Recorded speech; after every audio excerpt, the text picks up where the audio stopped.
Para mim é um prazer inenarrável estar aqui com vocês hoje. Eu estou bem feliz. Essa noite é especial para mim, por alguns motivos.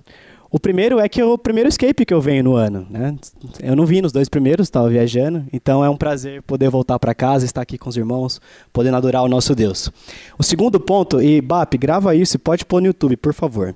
Coincidentemente, hoje tem show do Alok na Festa da Uva. Então, se você não está aqui no escape, eu vou chamar você para conversar, porque eu vou assumir que você está no show do Alok, beleza? Você preferiu ir no show do que vir para cá. Posta isso no Instagram, Bap, por favor.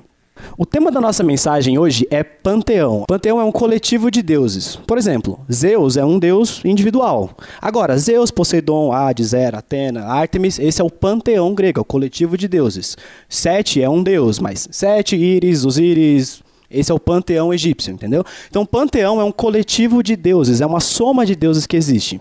E João Calvino tem uma frase interessante que ele diz que nossos corações são fábricas de ídolos, são fábricas de falsos deuses.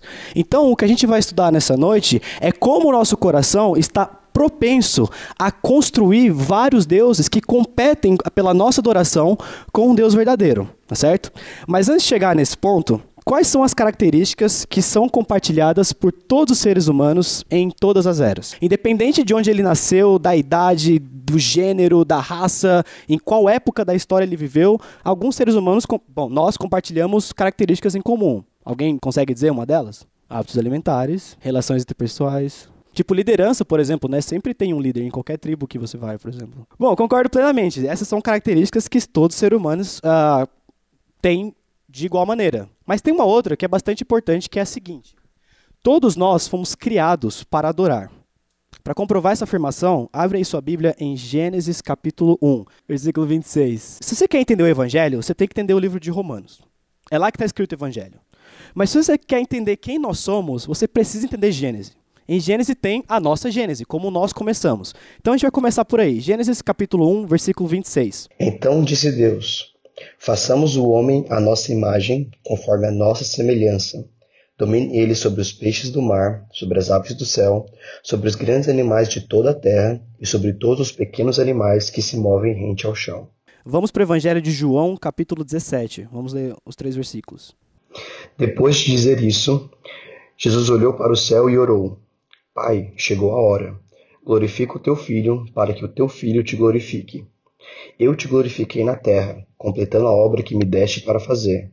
E agora, Pai, glorifica-me junto a ti, com a glória que eu tinha contigo antes que o mundo existisse. Vamos para um capítulo anterior, que é João 16, que a gente vai ler o versículo 14. Ele me glorificará, porque receberá do que é meu e o tornará conhecido a vocês. Seguinte, eu fiz uma afirmação de que nós fomos criados para adorar. Daí a gente leu 3 versículos que supostamente deveriam dar as evidências para confirmar essa minha afirmação. Mas nenhum dos 3 fala que o ser humano foi criado para adorar. Então por que eu estou usando esses versículos? Vamos entender por partes. O primeiro mostra a nossa criação, certo? É Gênesis. Em Gênesis diz que nós somos criados à imagem e semelhança de Deus. Então nós fomos criados de uma maneira semelhante a quem nos criou, que é Deus. E aí a gente lê os 2 últimos versículos, que estão lá em João. E nos 2 é Jesus contando como funciona a dinâmica divina da qual ele participa. Nós acreditamos em um Deus que é triuno. Então nós temos um só Deus, porém ele coexiste em 3 pessoas: o Pai, o Filho e o Espírito. E o que Jesus está dizendo é que entre eles há uma dinâmica de glorificação. Então o Pai busca glorificar o Filho busca glorificar o Pai. No capítulo 16, quando diz ele me glorificará, está se referindo ao Espírito. Então os 3 em conjunto estão eternamente e sempre buscando maneiras de glorificar um ao outro, de adorar um ao outro, de exaltar os atributos que cada um possui. E aí a gente entende o que Gênesis quis dizer. Como nós somos criados à imagem e semelhança de Deus, essa mutualidade de conseguir glorificar um ao outro está impressa em nós. E é por isso, como Eclesiastes diz, que a eternidade está em nosso coração, que nós sempre ansiamos por algo maior.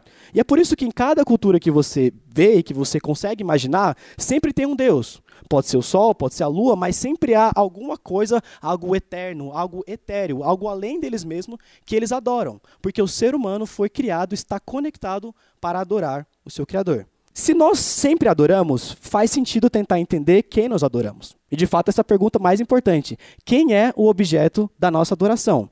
E primeiro vamos definir o que é adoração. Olha, não é uma tarefa muito fácil. Eu estava estudando para fazer essa pregação, eu encontrei uma definição que levou o cara 36 páginas para explicar. Então não vai ser nesse nível. Mas adoração pode ser simplesmente explicada como o ato de entregar o seu ser. Então, é tudo que você é. Tá? Não é só música, não é só falar alguma coisa. É quem você é. Coração, mente, alma e corpo, em reverência e culto a Deus. É a nossa resposta perante a realidade da suprema glória e honra de Deus. O que ele está querendo dizer? Que a adoração envolve tudo o que você é. É quando você entrega os pensamentos da sua mente, as emoções do seu coração, a sua alma, tudo em prol de alguma coisa, e nós somos criados para adorar a Deus. Então é derramar quem você é perante a glória, perante a presença desse ser superior. Quando nós somos confrontados com a realidade de um Deus onipotente, onipresente, onisciente, nossa resposta é uma adoração, é prestar culto, é reverência a esse ser superior, certo? Quando você age, quando seus motivos estão alinhados, você está adorando esse ser. Então nós somos criados dessa maneira, criados para adorar a Deus. Mas Gênesis capítulo 3, não precisa abrir, mas lá acontece uma coisa que muda tudo, a queda do homem, o pecado entra no mundo. E olha só que interessante, o pecado não tirou o fato de que nós adoramos, nós continuamos a adorar. O que o pecado fez foi perverter para quem nós adoramos, ou quem é o objeto da nossa adoração, introduzindo um novo conceito que é idolatria. Eu peguei essa definição de um pregador inglês que eu gosto muito, chama J.C. Ryle. Olha só. Idolatria é uma adoração, Então idolatria é um desmembramento da adoração. Então tudo que a gente acabou de conversar sobre adoração, de como é com todo o seu ser, toda a sua mente, quem você é colocado à disposição desse ser, se aplica em idolatria, mas de uma maneira pervertida. Por quê? Na qual a honra que era devida a Deus é entregue a alguma de suas criaturas ou invenções de suas criaturas. Colocando de maneira simples, idolatria é quando você deixa de adorar a Deus e adora qualquer coisa que não é Deus. Que só pode ser coisas criadas ou invenções dessas criaturas. Então, quando você não dá a honra que Deus merece, não dá a glória que Deus merece e troca isso para qualquer outra coisa, você está cometendo idolatria. E você sempre vai fazer uma das duas coisas. Porque você nasceu para adorar. Ou você está adorando a Deus, ou você adora outra coisa. E falando assim, dá para ver que idolatria não é lá das coisas mais legais. Se eu estou fazendo contraponto com adorar a Deus, dá a impressão de que realmente não é bom. Mas vamos entender quais são os perigos associados com a idolatria. Por que idolatria realmente é ruim? E para a gente entender o primeiro ponto, a gente vai lá para Deuteronômio capítulo 5. A gente vai ler dos versículos 6 a 8. Eu sou o Senhor, o teu Deus, que te tirou do Egito, da terra da escravidão. Não terás outros deuses além de mim. Não farás para ti nenhum ídolo, nenhuma imagem de qualquer coisa no céu, na terra ou nas águas debaixo da terra. O primeiro problema de idolatria é que ela é pecado. Se você nunca pisou na igreja antes, você já ouviu esse texto em algum momento. Esses são os 10 mandamentos, certo? E o primeiro mandamento é: não terás outros deuses diante de mim. Deus nos criou para a glória dele. Portanto, quando essa glória é compartilhada com qualquer outra coisa, você está violando o primeiro mandamento, portanto, você está pecando. Então, o problema associado com a idolatria, para começar, é que é pecado. Esse é o primeiro ponto. Mas tem um problema mais sutil e mais impressionante. Vamos abrir lá em Salmo 115, do 3 ao 8. O nosso Deus está nos céus e pode fazer tudo o que lhe agrada. Os ídolos deles, de prata e ouro, são feitos por mãos humanas. Têm boca, mas não podem falar. Olhos, mas não podem ver. Têm ouvidos, mas não podem ouvir. Nariz, mas não podem sentir cheiro. Têm mãos, mas nada podem apalpar. Pés, mas não podem andar. E não emitem som algum com a garganta. Tornem-se como eles aqueles que os fazem e todos os que neles confiam. Olha só que interessante esse versículo 8. Tornem-se como eles aqueles que os fazem e todos os que nele confiam. Essa frase que está aí é bastante interessante. Você se torna aquilo que você adora. Quando você coloca algo no altar da sua vida e entrega tudo o que você é para essa coisa, você vai se amoldando a quem ela é. E olha só o que a Bíblia está falando, que se você adora ídolos, você se torna como ídolos. E nos versículos anteriores ele explica o que um ídolo é. Um ídolo, por exemplo, é cego, ele não enxerga. À medida que você adora um ídolo, você se torna cego para a grandeza de Deus. Você se torna cego para a glória de Deus. Um ídolo não fala. À medida que você adora ídolos, você para de compartilhar a palavra de Deus. Você simplesmente não fala de Deus, nem para você, nem para outras pessoas. Um ídolo não sente. Quando você adora ídolos, você se torna insensível para a realidade e para a grandeza de quem Deus é. Você se torna aquilo que você adora. O ponto positivo é que isso também funciona para Cristo. Qual que é o objetivo da vida cristã? Se tornar igual a Cristo, certo? Então, qual é a maneira que nós temos para nos tornarmos igual a Cristo? Adorando da maneira que Ele merece. À medida que nós nos aproximamos de Cristo, o louvamos, o exaltamos, entendemos aquilo que Ele fez na cruz por nós e entregamos todo o nosso ser para Ele, qual o processo começa a acontecer? Nossa transformação para parecer mais com o nosso Salvador. Você se torna aquilo que você adora, seja para o lado positivo ou para o lado negativo. Portanto, é bastante importante entender quais são as coisas que nós estamos colocando no altar da nossa vida. Porque elas não só podem ser pecado e dessa maneira estamos desagradando o nosso Deus, como também podem definir nossa própria identidade. Para ajudar a gente a tentar descobrir como que a gente identifica esses ídolos, eu trouxe uma lista. Mas antes disso, deixa eu só falar uma coisa.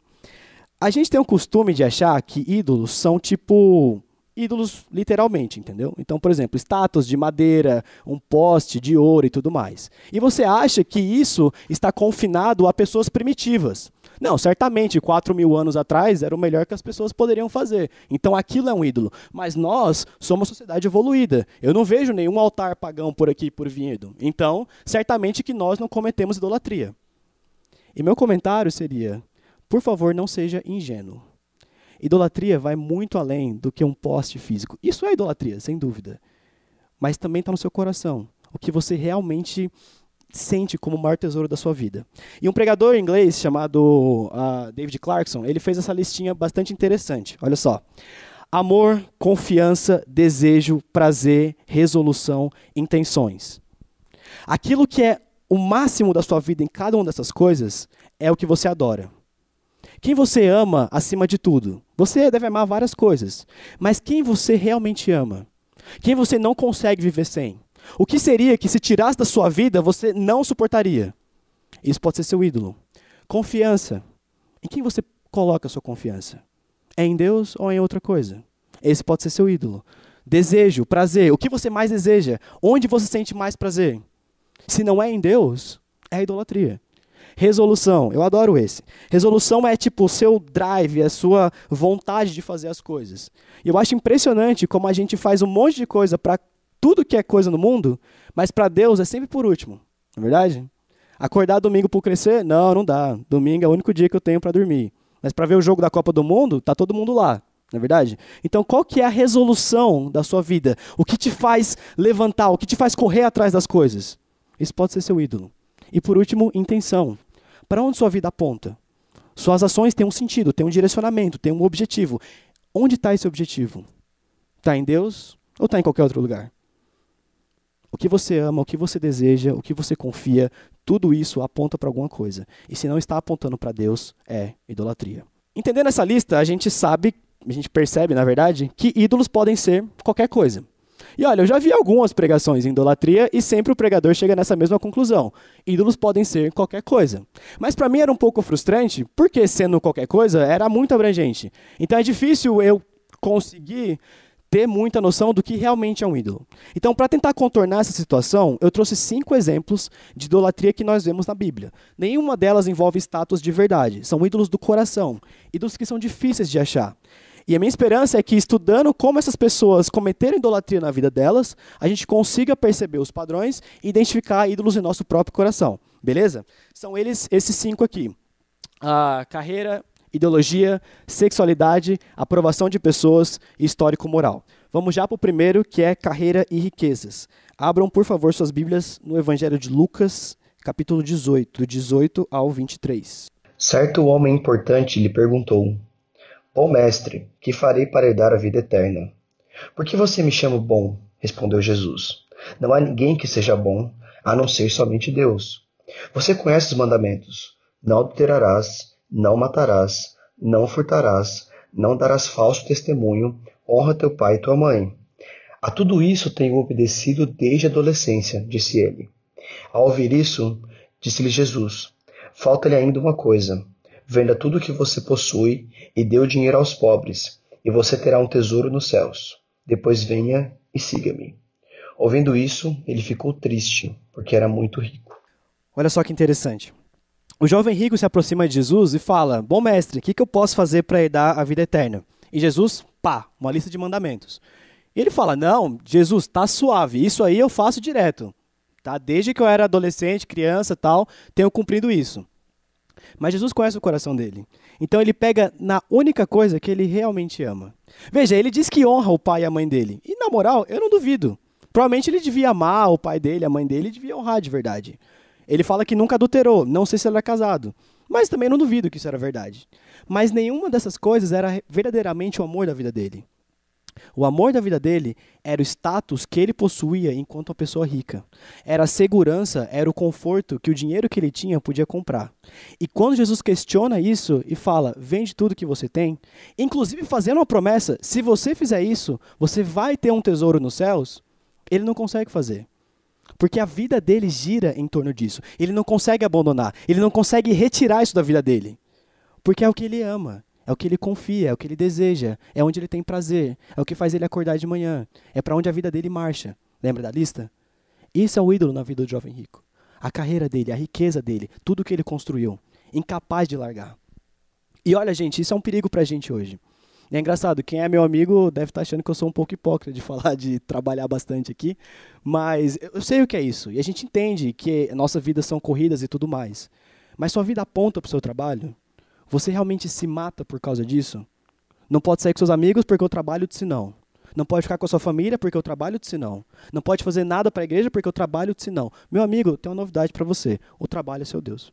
E quando você coloca qualquer coisa que não é Deus no centro da sua vida, você está cometendo idolatria. Isso precisa ser retirado de você. Próxima, esse é legal. Ideologia. Abre aí no profeta Jonas, capítulo 4. Vou contar a história de Jonas porque a gente vai ler já do final. Jonas era um profeta, certo? E Deus chegou para ele e deu uma missão para ele. Falou: seguinte, você vai pregar numa cidade chamada Nínive, tá? Lá com os babilônios. Então eu tô te mandando, você vai sair de onde você tá, vai lá para Nínive e vai pregar o evangelho para esses caras. Beleza? Beleza. Mas aí Jonas teve outra ideia. Que tal, não fazer isso? Então ele tentou uma rota alternativa. Ele estava ali em Israel e ele tinha que ir para Nínive. Em vez de fazer isso, ele desceu para uma cidade chamada Jope e pegou um barco para uma cidade chamada Tarsis, que a melhor hipótese indica que é na Espanha. Veja que é literalmente o fim do mundo, porque não tem mundo mais para a esquerda. A América não foi descoberta nesse período, entendeu? Então o Jonas queria de qualquer jeito vazar para o lugar mais longe que ele conseguia pensar de Nínive. É claro que ele não chega lá, né? Tem a tempestade, enfim, tem o peixe lá que engole ele e tal, é jogado numa praia. No fim das contas, ele chega em Nínive. Muito a contragosto, mas chega. E aí ele prega o evangelho. E ele faz uma pregação bastante legal. Ele passa pela cidade e a mensagem dele é uma frase. A pregação dele é a seguinte, vou até falar para vocês. Daqui a 40 dias, Nínive será destruída. Pode ler o capítulo 3, é literalmente isso que ele prega. Ele passa pela cidade e fala: ainda em 40 dias, Nínive será destruída. E olha só que interessante, as pessoas se convertem. Quase que a cidade inteira se converte a Deus. O próprio rei se humilha perante a grandeza de Deus. E você deve imaginar que, sendo um profeta, Jonas deve achar isso maravilhoso. Eu até acho que Jonas deve ser o profeta com o ministério mais bem-sucedido da Bíblia. Eu acho que ele foi o cara que pregou e mais gente se converteu de uma vez só. Assim. Foi um negócio bizarro, a cidade inteira aceitou o evangelho. Mas não é bem isso que ele fala para Deus. No capítulo 4, ele tem uma conversa com Deus após a conversão das pessoas. Olha só o que ele fala. Jonas, porém, ficou profundamente descontente com isso e enfureceu-se. Ele orou ao Senhor: Senhor, não foi isso que eu disse quando ainda estava em casa? Foi por isso que eu me apressei em fugir para Tarsis. Eu sabia que tu és Deus misericordioso e compassivo, muito paciente, cheio de amor e que prometes castigar, mas depois te arrependes. Agora, Senhor, tira a minha vida, eu imploro, porque para mim é melhor morrer do que viver. O Senhor lhe respondeu: Você tem alguma razão para essa fúria? Você viu a reclamação que Jonas fez para Deus? Eu sabia. eu sabia que você era um Deus misericordioso e que quando eu pregasse o evangelho para esses pagãos, eles iriam escutar e você iria, de alguma maneira, salvá-los. Está percebendo qual que é a ideologia de Jonas aqui? Jonas acreditava que Yahvé era o Deus exclusivo de Israel.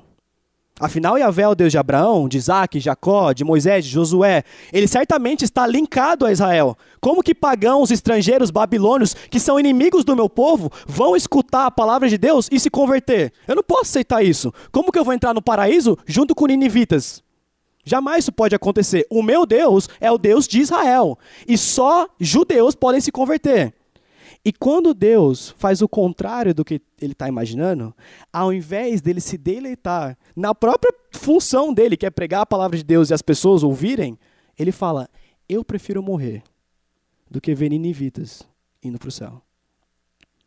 Olha o nível que a ideologia de Jonas levou ele. Ele não consegue sequer ficar alegre com a salvação de pessoas. E é isso que ele faz da vida dele. E a pergunta que fica para a gente é a seguinte: qual que são as ideologias que nós aceitamos, e não só isso, que a gente coloca acima de Deus e da palavra de Deus? Essas eleições revelaram muita coisa, não é verdade? Quantas vezes a gente destruiu relacionamentos, destruiu amizades, porque queria defender o lado A ou o lado B, sendo que não, cara, nenhum dos dois é compatível com a palavra de Cristo. E como a gente defende uma coisa até a morte e, questiona tudo, sendo que isso não está em harmonia com a palavra de Deus. Mas como a gente idolatra nossas ideologias, como a gente adora postar textão no Facebook, postar stories no Instagram dizendo que eu apoio tal causa, a gente coloca isso acima da palavra de Deus. Assim como Jonas fez. É uma idolatria. E precisa ser removido da sua vida. Próximo, sexualidade. 2 Samuel, capítulo 13, do 1 ao 5, depois do 10 ao 15. Depois de algum tempo, Amnon, filho de Davi, apaixonou-se por Tamar. Ela era muito bonita e era irmã de Absalão, outro filho de Davi. Amnon ficou angustiado ao ponto de adoecer por causa da sua meia-irmã Tamar, pois ela era virgem e parecia-lhe impossível aproximar-se dela. Amnon tinha um amigo muito astuto, chamado Jonadab, filho de Simeia, irmão de Davi. Ele perguntou a Amnon: filho do rei, por que todo dia você está abatido? Quer me contar o que se passa? Amnon lhe disse: estou apaixonado por Tamar, irmã de meu irmão Absalão. Vá para a cama e finge estar doente, disse Jonadab. Quando seu pai vier visitá-lo, diga-lhe: permite que minha irmã Tamar venha dar-me de comer. Gostaria que ela preparasse a comida aqui mesmo e me servisse. Assim poderei vê-la. Disse a Tamar: traga os bolos e sirva-me aqui no meu quarto. Tamar levou os bolos que havia preparado ao quarto do seu irmão. Mas quando ela se aproximou para servi-lo, ele a agarrou e disse: deite-se comigo, minha irmã. Mas ela lhe disse: não, meu irmão, não me faça violência. Não se faz uma coisa dessas em Israel. Não cometa essa loucura. O que seria de mim? Como eu poderia livrar-me da minha desonra? E o que seria de você? Você cairia em desgraça em Israel. Fale com o rei. Ele deixará que eu me case com você. Mas Amnon não quis ouvi-la, e sendo mais forte do que ela, violentou-a. Logo depois, Amnon sentiu uma forte aversão por ela, mais forte que a paixão que sentira. E lhe disse: levante-se e saia. Olha só que interessante. Tinha esse cara chamado Amnon, e ele sentiu uma paixão platônica pela irmã dele, que era Tamar. Vamos esquecer que ela é irmã dela por um minuto, mas de qualquer maneira, ele tinha essa paixão gigantesca por ela. E parecia para Amnon que a vida girava em torno dela. Inclusive, ele fica angustiado, ele fica doente, a ponto do amigo dele perguntar pro cara: velho, você tá emagrecendo dia após dia, o que tá rolando? Como assim você tá dessa maneira? E ele fala: cara, é que eu amo a Tamar, eu tô muito afim dela e tal. E aí a história passa e ele consegue o que ele quer. De uma maneira forçada, né, porque Tamar jamais ficaria com ele, mas ele consegue Tamar e tem tudo aquilo que ele quer. E logo depois que acaba, o versículo 15, para mim é um dos versículos mais pesados da Bíblia. O que ele fala? Sentiu por ela grande aversão, e maior era a aversão do que o amor inicial que ele sentia por ela. Isso é claramente o que um ídolo é. Primeiro ele começa colocando uma isca na sua frente. Se você não tiver isso, você não vai ser feliz. Enquanto você não obtiver tal coisa, sua vida não vai estar completa. Aí você consegue, e sua vida continua tão vazia quanto era desde o início. Porque nunca satisfaz. E quando você tem e não preenche nada, você busca pela próxima coisa, e aí pela próxima coisa, e pela próxima, e você fica num círculo que nunca termina. Pornografia não parece bastante com isso? Um amante que nunca diz não, sempre disponível, sempre disposta, um cardápio para você escolher do jeito que você quiser, e dia após dia você sempre acha, o próximo vai me superar, vai me satisfazer. E nunca chega lá. Nunca chega lá. Porque é um ídolo. Ídolos mentem, matam e destroem tudo que você é. Mas não só a sexualidade pura em si, romance também, gente. Não acho engraçado porque é triste, mas é interessante ver como a gente tem relacionamentos de pessoas cristãs que não fazem o menor sentido. Não só você está pecando, porque a Bíblia é muito clara dizendo que você não deve entrar num relacionamento com alguém que não é cristão, não faz o menor sentido lógico. Porque no cerne da sua vida, que é responder a pergunta, quem é o seu Deus, vocês dois não concordam. Mas ainda assim, para você, parece melhor ter o amor dessa pessoa, ter o desejo dessa pessoa, do que confiar na promessa de Deus que Ele está acima de tudo e que Ele pode te satisfazer os desejos do seu coração. Mas para você parece que um braço amigo agora faz mais sentido. E a gente não consegue entender que a grande realidade de que nós somos desejados e amados por Deus é muito superior do que qualquer realidade que nós somos desejados ou amados por 1000 mulheres ou 1000 homens. Nunca um ídolo é capaz de nos satisfazer. Que diga Salomão, que literalmente tinha 1000 mulheres. Sempre é um vazio na nossa vida. Enquanto a gente não coloca Deus na parada, a gente sempre fica correndo atrás do rabo.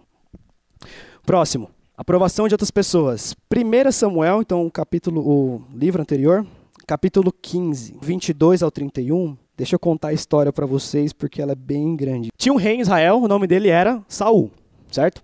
E Saul sempre dava umas vaciladas com Deus e tal, mas Deus ia, dando uma chance pro cara. Chegou a hora que Deus falou o seguinte para ele. Viu, Saul? Tem um povo, chama Amalequitas. Essa galera tem causado com o povo de Israel há mais de 400 anos. Inclusive, uma vez no deserto, eles pegaram os idosos, mulheres, crianças que estavam para trás da fila e mataram todo mundo. Naquele dia, eu prometi que eu iria destruir Amaleque da existência. Eu iria apagar a memória dos Amalequitas. É como se eles não tivessem existido. E olha só que legal, Saul. Chegou a hora de você fazer isso. Você vai ser meu instrumento para cumprir a promessa que eu fiz 400 anos atrás. Você vai lá para Amaleque e você vai destruir tudo. É tudo com T maiúsculo, não vai sobrar nada, beleza? Destrói tudo. Saul vai lá, ele era muito mais forte, então ele ganha a guerra muito fácil. Mas passando a guerra, ele olha e vê um gado que parece legal. Ele percebe que o rei pode ser um preso político interessante. Então ele não destrói tudo, ele não cumpre a palavra de Deus. Ele só ganha a guerra e vai embora. E aí, Deus tem a gota d'água com Saul e fala, já era. Acabou o reino para esse cara, eu vou trocar por um servo que me é obediente, que vai ser Davi, certo? E ele manda Samuel para explicar para Saul o que tinha acabado de acontecer. Aí a gente chega no versículo 22. Samuel, porém, respondeu, acaso tem o Senhor tanto prazer em holocaustos e em sacrifícios, quanto em que se obedeça a sua palavra? A obediência é melhor do que o sacrifício, e a submissão é melhor do que a gordura de carneiros. Pois a rebeldia é como o pecado da feitiçaria, e a arrogância como o mal da idolatria. Assim como você rejeitou a palavra do Senhor, ele o rejeitou como rei. Pequei, disse Saul, violei a ordem do Senhor e as instruções que tu me deste. Tive medo dos soldados e os atendi.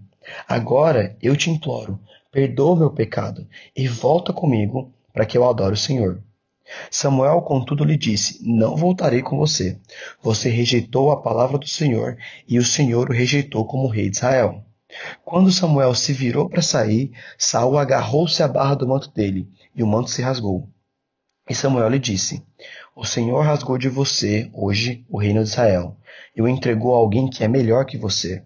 Aquele que é a glória de Israel não mente nem se arrepende, pois não é homem para se arrepender. Saul repetiu, pequei. Agora honra-me perante as autoridades do meu povo e perante Israel. Volta comigo para que eu possa adorar o Senhor teu Deus. E assim Samuel voltou com ele e Saul adorou o Senhor. Olha só, Samuel chegou e falou, deu ruim, viu? Já era para você, o Senhor te rejeitou como rei. E aí Saul fica, cara, desculpa Samuel, pequei, tá? Pequei. Agora faz o seguinte, volta comigo para a gente adorar o Senhor. Pergunta, ele precisava de Samuel para adorar o Senhor? Samuel tinha que estar lá, ele não pode fazer sozinho? Ou Samuel é o único sacerdote que existe em Israel? Por que Saul estava com tanta vontade que Samuel fosse com ele? Porque Samuel era o profeta. Ter o profeta perto dele é uma validação de que Deus ainda estava com ele. O que Saul realmente estava preocupado não era com o fato de que ele pecou, não era com o fato que o relacionamento dele com Deus era praticamente inexistente e que ele deveria fazer alguma coisa para reparar isso. Não, não. O que Saul estava preocupado é que Samuel chegou dizendo que ele ia deixar de ser rei, que era a identidade da vida dele, e causando na frente dos súditos dele, onde o povo poderia imaginar por que eu vou seguir um rei na qual Deus não está mais com ele. Era com isso que Saul estava preocupado. E se você acha que eu estou forçando um pouco, olha só o versículo 30. Saul repetiu, pequei, agora honra-me perante as autoridades do meu povo e perante Israel. Ele fala, beleza, você quer que eu fale que eu pequei? Pequei. Mas agora, deixa eu te pedir um favor. Me honra perante todo mundo aqui, os meus anciãos, os meus líderes, o meu povo, porque vai ficar feio para mim se você chegar aqui dizendo que Deus me rejeitou e que ele não está mais comigo. O que meu povo vai pensar de mim? Saul nunca esteve realmente preocupado em reparar o relacionamento dele com Deus. Mesmo ele adorando a Deus, logo no próximo versículo, a sequência da história mostra que Saul vai de mal a pior a partir desse ponto. Ele nunca realmente amou Deus. Ele estava preocupado com a aprovação das pessoas. E isso é uma coisa, gente, que eu devo dizer que para mim é um dos maiores perigos que a gente tem hoje. O script é sempre o mesmo e eu vejo direto. A pessoa entra na faculdade ou num trabalho, qualquer lugar que seja, e começa a fazer amizade. O que, para mim, é excelente, tá? A gente veio no mundo para realmente conversar com pessoas que não são cristãs. O problema é que, à medida que o tempo vai passando, essas pessoas tomam tal importância na sua vida que você está disposto a quebrar as coisas que Deus te ordenou só para agradar essas pessoas. Então você não prega o evangelho porque, nossa, é muito ofensivo. Eu não posso falar que ela é pecadora para pregar o evangelho. Então é melhor ficar de boa. Você vê padrões que são completamente pecaminosos, mas você é incapaz de dizer que isso é errado, porque se você dizer, vai entrar em rota de colisão com essa pessoa, e o que você mais quer na vida é a aprovação delas. É um ídolo. E pouco a pouco, você vai fazendo concessões, e quando você vê, a palavra de Deus não habita mais em você, porque você não adora Deus. Você adora a aprovação das pessoas. Para você é mais importante aplauso, para você é mais importante abraço, stories no Instagram no seu aniversário, do que realmente que você seja luz na vida daquela pessoa. A aprovação das pessoas é um ídolo. Último, histórico-moral. Lucas capítulo 15. Uma passagem extremamente conhecida, que é a parábola do filho pródigo. A gente vai ler o finalzinho dela a partir do 25. Enquanto isso, o filho mais velho estava no campo. Quando se aproximou da casa, ouviu a música e a dança. Então chamou um dos seus servos e perguntou-lhe o que estava acontecendo. Este lhe respondeu, seu irmão voltou, e seu pai matou o novilho gordo, porque o recebeu de volta são e salvo. O filho mais velho encheu-se de ira e não quis entrar. Então seu pai saiu e insistiu com ele. Mas ele respondeu ao seu pai, olha, todos esses anos tenho trabalhado como um escravo a teu serviço e nunca desobedeci às tuas ordens. Mas tu nunca me destes nenhum cabrito para eu festejar com meus amigos. Mas quando volta para casa esse teu filho, que esbanjou os teus bens com as prostitutas, matas o novilho gordo para ele. Disse o pai, meu filho, você está sempre comigo, e tudo que eu tenho é seu. Mas nós tínhamos que celebrar a volta desse seu irmão e alegrar-nos, porque ele estava morto e voltou à vida. Estava perdido e foi achado. Eu amo essa parábola. Para mim, essa parábola só tem um problema, que é o nome dela. Não deveria chamar parábola do filho pródigo. Você está falando que a Bíblia está errada e esse nome não deveria estar aí? Não, estou dizendo que o nome do capítulo deveria ser outro. Isso não é inspirado por Deus. Foi adicionado séculos depois. Uma coisa boa para você achar a passagem na Bíblia, mas eu chamaria da parábola dos dois pecadores. Porque a parábola é sobre dois irmãos, não só sobre o filho pródigo. Então a parábola começa dizendo que o filho mais novo, que é o filho pródigo, ele fala o seguinte para o pai. Pai, seria legal se eu tivesse morto agora, entendeu? Para eu pegar a parte da minha herança. Então, para eu não ter que ficar esperando você morrer para pegar a minha herança, vamos fazer um acordo? Por que você não me dá minha grana já agora? Aí eu já uso do jeito que eu quero. Eu não tenho que passar pelo trabalho de esperar você morrer. Se voltar, não está escrito literalmente isso, tá? Mas é isso que ele quis dizer. E aí o pai, beleza, pega a sua herança e vai. E aí ele gasta tudo, com meretrizes, tal, volta, trabalha com porco, volta para casa do pai. Chegando na casa do pai, o pai o recebe de braços abertos e dá uma festa e faz toda aquela história. E aí a gente é introduzido no segundo personagem, que é o personagem, na verdade, principal da história. Lucas capítulo 15 começa dizendo que Jesus está falando com os escribas e fariseus. E o clímax da parábola é quando o filho mais velho entra na história. Então Jesus está contando uma parábola onde o filho mais velho é igual aos fariseus e escribas para quem ele está falando naquele momento. E o filho mais velho chega e fala: eu sempre te servi e você nunca me deu um só cabrito das tuas posses para eu estar contigo. Então olha só que interessante. Cada filho tentou uma estratégia diferente para tentar conseguir as coisas do pai. O filho mais novo tentou a estratégia de ser muito, muito, muito, muito ruim. Então ele chegou e demandou, e obrigou, e gritou, e pediu, e foi para cima. Eu quero o que é meu. E foi assim que ele conseguiu as coisas do pai. Já o filho mais velho tentou uma outra estratégia. A estratégia de ser muito, muito, muito, muito bom.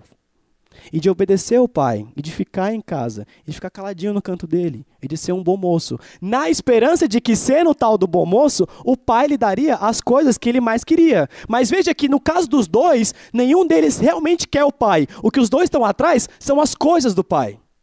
Porque o que irrita o filho mais velho é que ele nunca teve nada para dar uma festa com o amigo dele. E ele jamais consegue imaginar a realidade que o irmão dele, que estava morto, como o pai fala, voltou à vida. O que é isso? Se não confiar no próprio histórico moral para tentar obter coisas.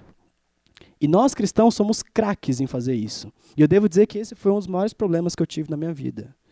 Quando você cresce na igreja, é muito fácil criar essa fachada cristã, entendeu? Então você anda por aí com a Bíblia debaixo do braço. Eu tenho uma Bíblia, vocês já viram, ela é toda rasgada assim, entendeu? Dá maior pose que eu leio e tal. Então você anda com mais, você cria uma fachada cristã e você vive como um bom menino, e o que você pensa em seu coração é que eu sendo bom da maneira como eu estou imaginando e cumprindo esses mandamentos, Deus lá na frente vai me conceder aquilo que eu mais quero. Mas aí a vida passa e no ponto que você não está casado como você imaginava. E aí você começa a ter ressentimento. Sua carreira não está indo da maneira como você espera. Sua família não está bem da maneira como você imaginava. E o que você pensa é que Deus está te devendo alguma coisa. Porque você serviu Ele. Porque você tem um bom histórico moral. Porque você teve coisa a oferecer. Meu irmão, se você acha que Deus te deve alguma coisa, você não entendeu o Evangelho. E seu histórico moral não pode te salvar. Não importa o quão bom você seja, em algum momento você transgrediu a lei de Deus. E você jamais vai ser capaz de merecer a graça dele. Isso é um ídolo que você tem na sua vida. E precisa ser destruído. Então eu quis mostrar esses ídolos para que a gente possa entender, talvez seja um desses que está em nossa vida, mas através das histórias, entender o processo de pensamento das pessoas. Como ninguém diz literalmente, esse é o meu ídolo, eu adoro minha carreira. Ninguém fala isso. Mas suas ações, seus motivos, seus pensamentos, tudo que você faz, aponta para isso. E é por isso que você precisa de sabedoria e discernimento para entender o que realmente governa a sua vida. Último ponto nisso para fechar. Você olha para essa lista e você fala, mas Eric, pera lá. Não é necessariamente ruim ser rico, por exemplo. Abraão era rico, Davi era rico. Qual que é o problema? E qual que é o problema de ter uma boa carreira? E de novo, ideologia. Tem várias coisas que vale a pena lutar. Tem várias coisas pela qual vale a pena se entregar. Sexualidade. Foi Deus que criou a gente como homem e mulher. Ele não precisava ter feito isso, como fez com os anjos. Mas ele fez assim a gente. Foi ele que inventou família, paixão, romance, sexo, casamento, intimidade. Como que isso é um problema? Aprovação de pessoas. Será que isso realmente é tão ruim assim? Amizade não passa de uma aprovação de pessoas. A gente tem uma troca de experiência, a gente vai gostando um do outro e se aprofundando em intimidade. E histórico moral. Se tem um livro que pede para você ser moral, é a Bíblia. Está cheio de mandamento dizendo, faça isso, não faça aquilo, faça assim, não faça assado. Então como que essas coisas são ruins? Porque do jeito que você está falando, parecem coisas péssimas. Não são coisas ruins. São coisas criadas por Deus para que a gente possa receber com ação de graça. Você está certo. Então Deus criou as coisas e nos concedeu como presente. Está aqui comida, está aqui família, está aqui filhos, está aqui intimidade, está aqui sexo, está aqui o sentido de você se sentir amado, está aqui amigos, está aqui comunhão, está aqui a igreja, está aqui a pregação da palavra. Presentes dados por Deus para nós são coisas boas. O problema é quando a gente pega coisas boas e transforma isso em coisas divinas. E coloca no altar que só Deus pode ocupar. E embora sejam coisas boas, eles são deuses terríveis. São coisas boas, mas são deuses terríveis. E quando você começa a adorar coisas, é quando você começa a fazer o que Romanos 1 chama de adorar a criatura ao invés do Criador. E essa é simplesmente a receita para o desastre. Você está caminhando a passos largos para a destruição, porque você não adora o Deus Criador dos céus e da terra. Só Ele é digno da nossa adoração. Bom, entendendo isso, acho que vem mais uma pergunta interessante. Como combater os nossos ídolos, beleza? Até agora tá meio down a pregação, né? Só um monte de ídolo e tal. Então, como a gente pode combater? O que a gente pode fazer para que isso não se torne realidade em nossa vida, tá? 5 estratégias para combater. A primeira é amputação. Olha só, Mateus capítulo 18. Você está pensando, Eric, você não botou errado aí? Não era, sei lá, louvor, né? Tipo, ler a Bíblia. Não, é amputação mesmo. Mateus capítulo 18, que vai ler do versículo 8 ao versículo 9. Se a sua mão ou seu pé o fizerem tropeçar, corte-os e jogue fora. É melhor entrar na vida mutilado ou aleijado do que ter nas 2 mãos ou os 2 pés ser lançados no fogo eterno. E se o seu olho o fizer tropeçar, arranque-o e jogue-o fora. É melhor entrar na vida com um olho só do que ter nos 2 olhos ser lançado no fogo do inferno.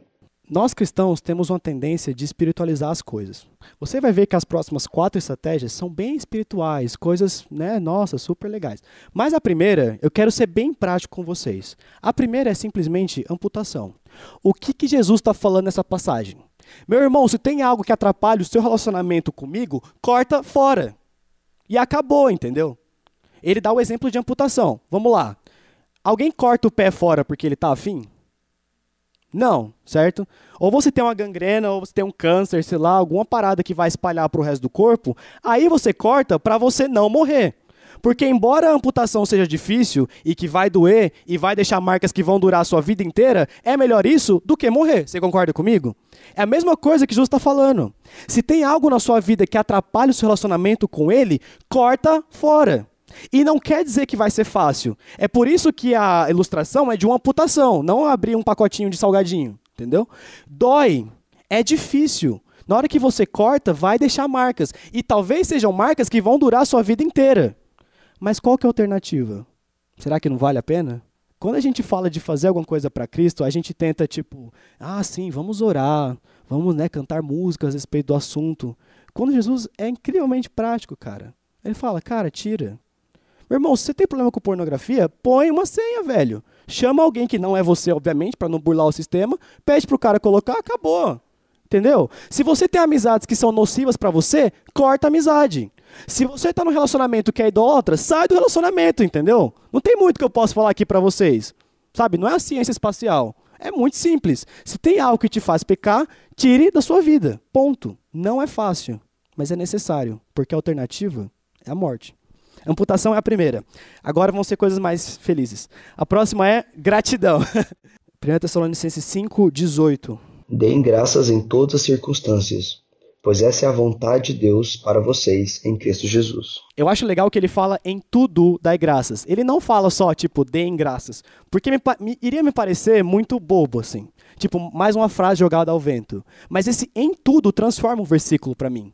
Porque significa que a nossa vida tem que ser uma vida de gratidão. Um coração que é cheio de gratidão, que entende o que Cristo fez por ele e que se regozija na salvação que você nunca mereceu, mas você recebeu a partir do Pai, não tem espaço para idolatria. Se o seu coração é grato pelo que Cristo fez por você, pelo que Cristo fez naquela cruz, não tem espaço no seu coração para idolatria. Mas quando que a gente agradece, não é verdade? A gente ora e pede. E quando a gente para agradecer a Deus pelas coisas que nós já temos, é sempre olhando o que eu não tenho. Mas quando você agradeceu pelas coisas que Deus já te deu, quando você olha para a sua vida, e não importa quão ruim a sua vida é, eu tenho certeza que a minha frase vai ser verdade, inclusive na sua vida, quando você olha para a sua vida, você com certeza consegue ver marcas da fidelidade de Deus. Coisas pela qual você pode ser grato. E um coração que lembra quem Deus é, da fidelidade dele, do amor dele, da salvação que ele comprou para nós em Cristo, que custou a própria vida do seu filho, você não tem espaço para idolatria. Gratidão é outra estratégia que nós podemos usar. Próxima, oração. 1 João capítulo 5, versículo 14. Essa é a confiança que temos ao nos aproximarmos de Deus. Se pedirmos alguma coisa de acordo com a vontade de Deus, Ele nos ouvirá. Eu acho que é o hino 135 do cantor cristão. Chama Em Jesus Amigo Temos. O primeiro verso, ele diz um negócio assim. Ó que paz teremos sempre, ó que dor no coração, só porque nós não levamos tudo a Cristo em oração. Você percebe que muita coisa de errado na sua vida é simplesmente porque você não ora? Porque você não coloca as coisas perante o trono de Deus? E o que Deus está falando é, se você pedir alguma coisa de acordo com a vontade dele, ele vai te conceder. O que é mais da vontade de Deus de que você pare de idolatrar coisas e comece a adorar a ele? Gente, oração. Você está falando com o seu pai, entendeu? Não é com a máquina eletrônica. Você pode colocar seus sentimentos perante ele. Quem você é, o que você está pensando. Você pode dizer, pai, eu peço que o Senhor me ajude porque eu estou sentindo que eu estou idolatrando X. Mas eu preciso me lembrar de quem tu és, ser grato pela tua salvação, cortar isso fora da minha vida e transformar isso num relacionamento vivo contigo. Você coloca isso em oração? Oração, gente. Você tem um canal direto com Deus. Jesus morreu e aquele véu foi cortado de cima para baixo, para quê? Para quando você orar e disser em nome de Jesus, essa frase não parar nesse teto. Você não falar com nada. Você falar com Deus, Criador dos céus e da terra. Foi isso que Jesus comprou para você naquela cruz. Por que a gente não usa isso? Sendo que é a ferramenta mais poderosa que a gente tem? Oração. Próxima. Verdade. Mateus capítulo 4, 1 ao 11. Então Jesus foi levado pelo Espírito ao deserto para ser tentado pelo diabo. Depois de jejuar 40 dias e 40 noites, teve fome. O tentador aproximou-se dele e disse, se és filho de Deus, manda que essas pedras se transformem em pães. Jesus respondeu, está escrito, nem só de pão viverá o homem, mas de toda palavra que procede da boca de Deus. Então o diabo levou a cidade santa, colocou-o na parte mais alta do templo e lhe disse, se és o filho de Deus, joga-te daqui para baixo, pois está escrito, ele dará ordens aos seus anjos a seu respeito, e com as mãos eles o segurarão, para que você não tropece em alguma pedra. Jesus lhe respondeu, também está escrito, não ponha à prova o Senhor, o seu Deus. Depois o diabo o levou a um monte muito alto e mostrou-lhe todos os reinos do mundo e o seu esplendor. E lhe disse, tudo isso te darei, se te prostrares e me adorares. Jesus lhe disse, retire-se, Satanás, pois está escrito, adore o Senhor, o seu Deus, e só a ele preste culto. Então o diabo o deixou, e anjos vieram e serviram. O que foi a tentação de Jesus, senão a tentação de não adorar a Deus? Tudo isso te darei, se te prostrardes e me adorardes. Como que Jesus respondeu o que ele falou? Assim está escrito. Assim está escrito. A palavra de Deus é o que nos lembra de quem nós somos. Mostra quem Deus é. Mostra quem realmente é a afeição da nossa vida. Agora, como que você luta contra ídolos com o poder da verdade se você não conhece a verdade? Eu acho incrível a mediocridade dos cristãos hoje em dia. Você pede para a pessoa abrir em Joel, assim, a pessoa não sabe o que é. Se você é novo convertido, se você é visitante, eu não estou falando com você. Agora, se você vem na igreja constantemente, eu estou falando com você. A Bíblia compara a própria Bíblia como uma espada. Que tipo de soldado vai para uma guerra sem uma espada? Sem ter opção para lutar? Sem conseguir atacar? Se você não conhece a palavra, meu irmão, você está na defensiva. Você não tem o que fazer. Você não consegue rebater nada. Porque você não conhece a verdade. A Bíblia é uma estratégia que nós podemos usar para combater a idolatria. E o último é a própria adoração, certo? Vamos ler Salmo 100. Mas antes de ler, eu vou compartilhar uma coisa com vocês, para fechar a pregação. Qual foi o primeiro ponto que eu fiz no começo da pregação? Que nós somos pessoas que adoram, certo? Nós nascemos para adorar. Tudo que a gente faz é adoração para alguma coisa. Então, para você combater um ídolo, a solução não é parar de adorar, porque isso não é opcional, isso vai acontecer, você vai adorar alguma coisa. Mas é que nem estar apaixonado. Eu estava vendo Friends esses dias, eu vejo todo dia, na verdade, né? E na segunda ou terceira temporada, tem essa menina chamada Rachel Green. E ela tá apaixonada por um cara chamado Ross. Só que o Ross tem uma namorada, chama Julie, a japonesinha. E a Rachel tá angustiada porque ela tá afim do Ross, mas o Ross namora. Aí a Mônica, que é a irmã do Ross, chega, e é a super amiga da Rachel, chega pra ela e fala, viu, Rachel, eu queria que você ficasse com o Ross tanto quanto você, mas, tipo, ele tá com a Julie agora. Você tem que esquecer ele, você tem que superar. Aí a Rachel vira e fala com a voz mais irônica possível. Ah, esqueceu, Ross, como que eu não pensei nisso? É só superar, é muito simples, né, Mônica? O que ela tá querendo dizer? Você não supera uma paixão fingindo que ela não existe.